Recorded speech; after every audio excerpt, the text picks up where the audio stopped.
Sidang Jumat yang saya muliakan, Imam Ahmad pernah bercerita. Imam Ahmad ini muridnya Imam Syafi'i.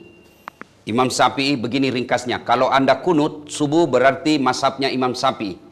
Kalau Anda tidak kunut ketika subuh berarti ikuti mazhabnya Imam Ahmad. Imam Ahmad pernah bercerita, beliau tinggal di Baghdad, ibu kota Irak. Dan berkata kepada dirinya, saya tidak tahu kenapa saya ingin sekali ke Basrah. Ibaratnya tinggal di Makassar, mau sekali ke Parepare. Saya tidak tahu kenapa rindu sekali saya ke sana.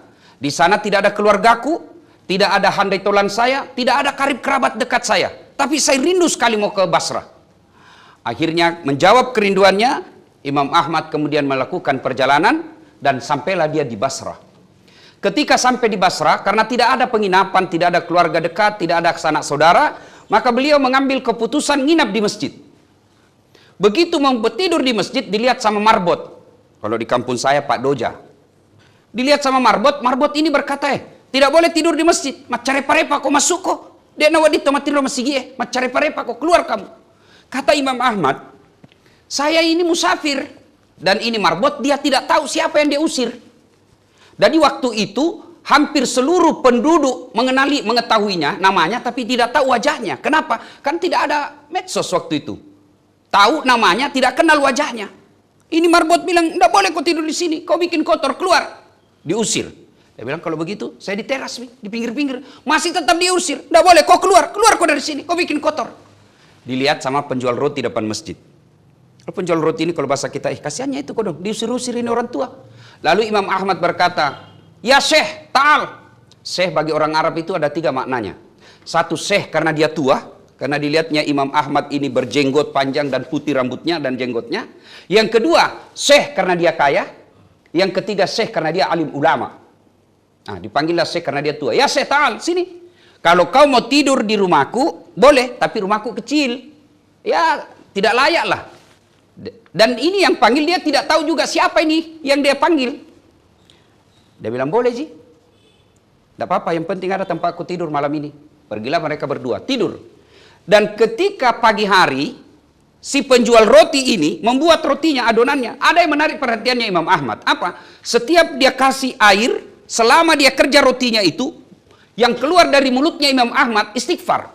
Astagfirullah. Dia ambil terigu, astagfirullah. Dia kasih gula, astagfirullah. Dia ulek-ulek, astagfirullah. Dia bakar, astagfirullah. Menarik perhatian Imam Ahmad. Imam Ahmad lalu berkata dalam hati, hebat tuh ini. Mau buat roti, jadi tuh istighfarnya. Rotinya jalan, istighfarnya jalan. Dia tanya kepada penjual roti. Tuan, lama maki ini begini, bikin roti sambil istighfar. Dia bilang, ya semenjak saya tahu namanya jual roti. Apa yang kau dapat dari kalimat-kalimat istighfarmu ini selama kau hidup? Dia bilang, rasa-rasanya semua yang saya mau Allah kabulkan. Saya ini tidak kaya, tapi setiap ada yang saya mau inginkan, Allah kasih kemudahan untuk saya peroleh itu barang. Saya meminta Allah anak yang soleh dan soleha. Alhamdulillah, anakku bukan ji ulama, tapi dia pandai memuliakan orang tua. Ilmu-ilmu agamanya bagus, tapi meskipun dia tidak ulama, tapi taat sama saya, tidak pernah dia bantah saya. Saya berdoa kepada Allah supaya diberikan kesehatan. Alhamdulillah, selama hidup saya rasanya tidak pernah saya sakit. Alhamdulillah.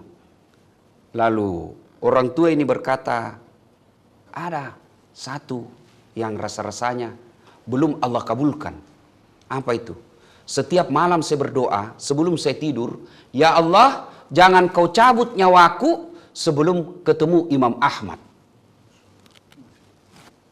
Ya Allah, jangan kau ambil nyawaku sebelum saya ketemu Imam Ahmad. Mendengar ini, Imam Ahmad menetes air matanya dan berkata, ini sebabnya sehingga saya galau mau datang ke kampung ini. Ternyata Allah mengirim saya menjawab doamu karena kau rajin beristighfar. Kita tahu zaman itu yang namanya ulama lebih mulia daripada presiden. Karena istighfarnya ini penjual roti, yang kita tahu penjual roti pada saat itu dianggap suatu profesi yang di bawah, ulama sangat tinggi. Tapi karena istighfarnya penjual roti ini, Allah kirim ulama datang ke sana untuk menemuinya. Itulah hebatnya kalimat istighfar. Kalau ada doa tak sampai sekarang belum dikabulkan. Sudah 2 tahun kita berdoa belum dikabulkan. Salah satu sebabnya kita malas istighfar. Istighfar bukan sekadar istighfar bil lisan, tetapi lebih dalam dari itu, istighfar sesungguhnya deklarasi kita, pengakuan kita bahwa kita ini hamba. Kenapa? Karena dengan mengakui istighfar, astagfirullahaladzim azim, ampuni saya ya Allah, berarti kita sadar saya salah dan saya telah melakukan pengkhianatan kepada Allah Subhanahu wa taala. Istighfar bukan sekedar dosa. Istighfar adalah wujud kecintaan kita kepada Allah Subhanahu wa taala. Kalau istighfar hanya berkaitan dosa, maka Rasulullah tidak perlu istighfar. Mana ada dosanya Nabi? Kita masih ingat ketika Allah memerintahkan Jibril mencabut nyawanya? Lalu Allah sampaikan melalui malaikat Jibril, "Ya Muhammad, Allah telah mengampuni dosa-dosamu kalau ada. Kalaupun ada dosamu ya Muhammad, Allah telah memberikan jaminan diampuni seluruh dosa-dosamu."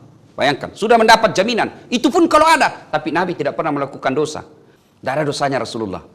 Tapi sejarah juga membuktikan Rasulullah sekali duduk, bukan satu hari, sekali duduk 70 kali istighfar. Ada juga hadis mengatakan 100 kali istighfar.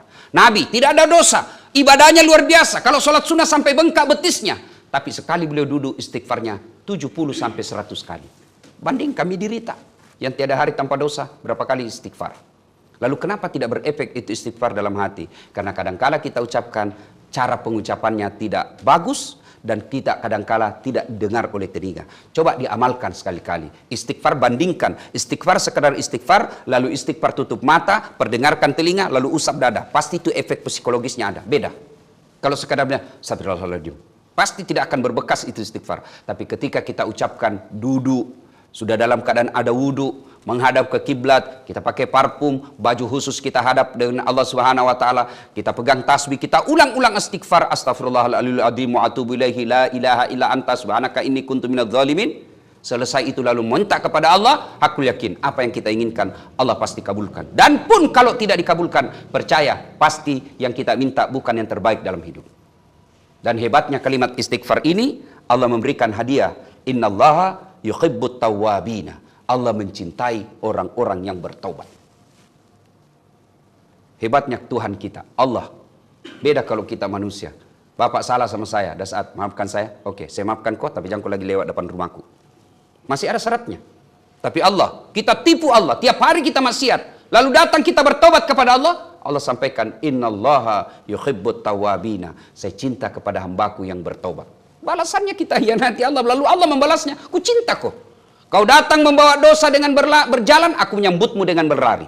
Kau datang penuh langit dan bumi, saya ampunanku jauh lebih besar. Cuma yang jadi masalah, kita malas mengakui dosa kita. Bahkan bukan cuma mengakuinya pun malas, bahkan kita tahu itu dosa, tapi kita nikmati. Mudah-mudahan Jumat kali ini Allah memberikan hidayah kepada kita. Menjadikan hari Jumat hari pembersih atas dosa dan kesalahan kita. Tidak ada manusia yang tidak ada luput dari dosa dan kesalahan. Tidak ada manusia yang tidak punya hajat dan keinginan. Makin hari makin besar keinginan kita. Sudah dikabulkan Allah, ada lagi keinginan kita yang lain. Dan itu sebenarnya bukan juga dilarang oleh Allah. Allah cuma minta, dekati diriku, aku kasih engkau yang kau mau. Ud'uni astajib lakum. Minta kau kepadaku, pasti dia saya kabulkan. Dan salah satu cara cepat dikabul itu, lazimkan kalimat istighfar dalam kehidupan sehari-hari. Seperti yang kita dengarkan di awal kisah khutbah tadi. Semoga ada manfaat, lebih dan kurangnya mohon dimaafkan. Barakallahu li wa lakum wa izza'il mu'minin, innahu huwal ghafurur rahim.